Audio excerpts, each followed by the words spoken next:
नमस्कार दोस्तों, मैं राकेश कुमार आप सभी का आपके अपने YouTube चैनल तैयारी जीत की बाई आर.के. सर में स्वागत करता हूं। और दोस्तों आज 9 फरवरी 2021 के रेलवे एनटीपीसी का जो फर्स्ट शिफ्ट का एग्ज़ाम था वो ख़त्म हो चुका है। और दोस्तों मैक्सिमम क्वेश्चन मुझे मिल चुके हैं। यदि आपने एग्ज़ाम दे रखा है तो आप हमें क्वेश्चन बता सकते हैं इस व्हाट्सएप नंबर पर। हमारा व्हाट्सएप नंबर है 8881949373। जी दोस्तों, ये हमारा व्हाट्सएप नंबर है। जो भी प्रश्न आप सभी को याद है वह कमेंट करके, व्हाट्सएप करके या फिर कॉल करके मुझे बता सकते हैं। और दोस्तों आप लोग वीडियो को अभी से लाइक कर दीजिए। चैनल पे पहली बार विजिट किए हैं तो चैनल को सब्सक्राइब करके बेल नोटिफिकेशन को दबा लीजिए, क्योंकि हम हमेशा 100% रियल प्रश्नों का ही एनालाइज करवाते हैं जो कि आपके एग्ज़ाम में पूछे गए होते हैं। तो दोस्तों इस बात पे एक लाइक तो बनता है, तो आप लोग वीडियो को अभी से लाइक कर दीजिए और अपने दोस्तों के साथ वीडियो को शेयर कर दीजिए। चलिए यहाँ पे पहला प्रश्न देखते हैं, डीआरडीओ की स्थापना कब हुई थी। जी हाँ दोस्तों, डीआरडीओ की स्थापना कब हुई थी ये पूछा गया था। तो ये 1958 में इसकी स्थापना हुई थी। और हो सकता है दोस्तों कि सेकेंड शिफ्ट में आपसे इसका जो मुख्यालय पूछ सकता है। तो इसका मुख्यालय नई दिल्ली में है। और दोस्तों डीआरडीओ जो एजेंसी है किस मंत्रालय के अंतर्गत आती है, तो ये रक्षा मंत्रालय के अंतर्गत आता है। ठीक है, चलिए एक प्रश्न आया था कि ओएनजीसी का मुख्यालय कहाँ पे है। जी हाँ दोस्तों, ओएनजीसी का मुख्यालय कहाँ पे है, तो दोस्तों ये देहरादून उत्तराखंड में है इसका मुख्यालय। और दोस्तों हो सकता है सेकेंड शिफ्ट में आपसे इसकी स्थापना पूछ ले, तो इसकी स्थापना 14 अगस्त 1956 में हुई थी। ठीक है, चलिए एक प्रश्न आया था दोस्तों, ये क्वेश्चन एग्जैक्टली मुझे सही से पता नहीं चल पाया है। पार्लियामेंट में सदस्य निर्वाचित किए जाएंगे या यह किस अनुच्छेद के तहत आता है, या पार्लियामेंट में जो सदस्य निर्वाचित किए जाते हैं वह किस अनुच्छेद के अंतर्गत आता है। अगर ऐसा प्रश्न आया होगा तो अनुच्छेद 81 जो है आपका राइट आंसर हो जाएगा। और दोस्तों आपको बता दें कि अनुच्छेद जो 81 के तहत राज्यों से अधिक 530 सदस्य और संघ राज्य क्षेत्रों से अधिक 20 सदस्य निर्वाचित किए जाएंगे। ये अनुच्छेद अनुच्छेद 81 के तहत कहा गया है। चलिए एक प्रश्न आया था कि पहला इलेक्ट्रॉनिक कंप्यूटर किस कंपनी ने बनाया था। जी दोस्तों, पहला इलेक्ट्रॉनिक कंप्यूटर किस कंपनी ने बनाया था, तो ENIAC आपका राइट आंसर हो जाएगा। ठीक है, चलिए एक प्रश्न आया था कि एलिफेंटा की गुफाएं किस भगवान से संबंधित हैं, तो दोस्तों ये भगवान शिव को समर्पित है एलिफेंटा की गुफाएं। ठीक है, या फिर एलिफेंटा द्वीप भी आप इसको कह सकते हैं। ये कहाँ पे स्थित है, तो ये महाराष्ट्र में स्थित है।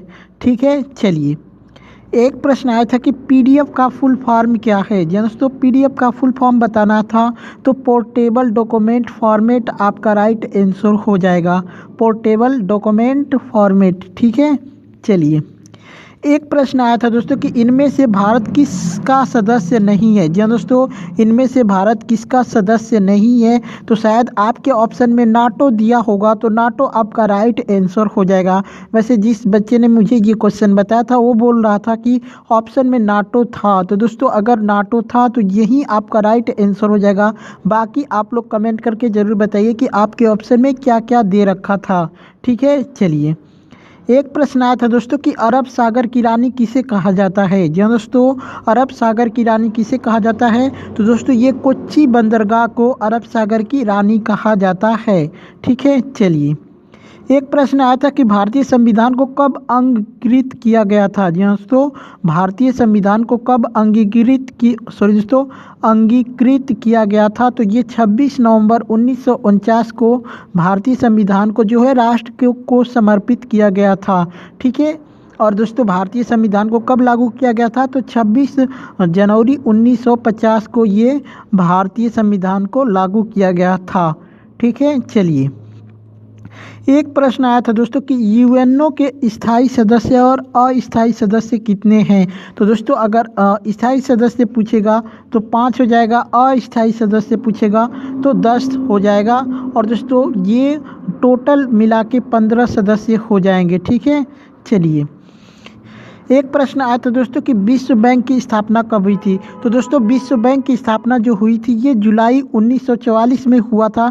लेकिन दोस्तों ऑप्शन ये नहीं दिया हुआ था। जी हाँ दोस्तों, ये ऑप्शन नहीं दिया था। उसमें ये दिया गया था कि पहले विश्व युद्ध के बाद या फिर दूसरे विश्व युद्ध के बीच में। तो दोस्तों ये दूसरे विश्व युद्ध के बीच में भी हो सकता है और पहले विश्व युद्ध के बाद भी हो सकता है।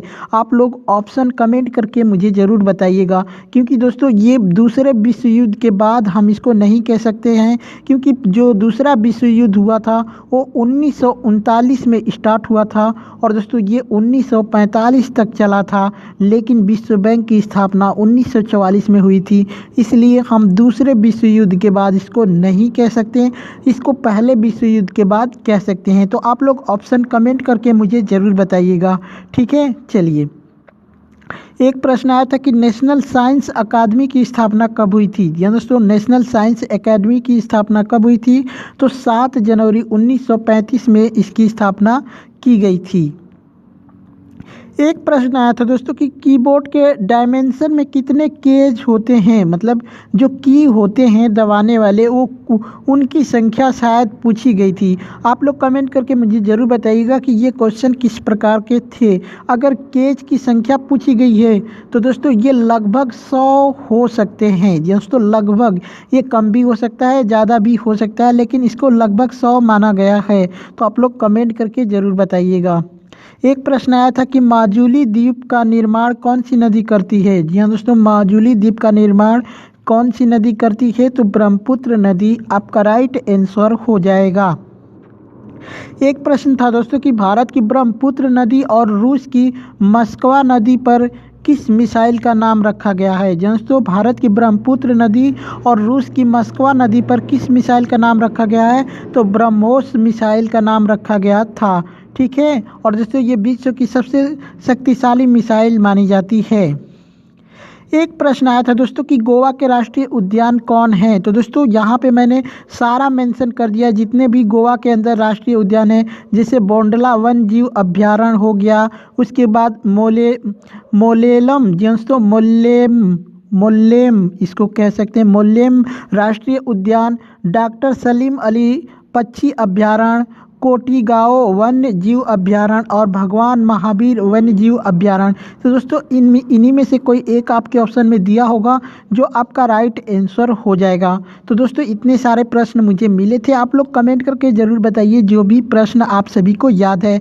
और दोस्तों वीडियो अच्छी लगी हो तो लाइक ज़रूर करिएगा और वीडियो को अपने दोस्तों के साथ शेयर ज़रूर करिएगा। चलिए चलते हैं, मिलते हैं नेक्स्ट वीडियो में, तब तक के लिए जय हिंद जय भारत।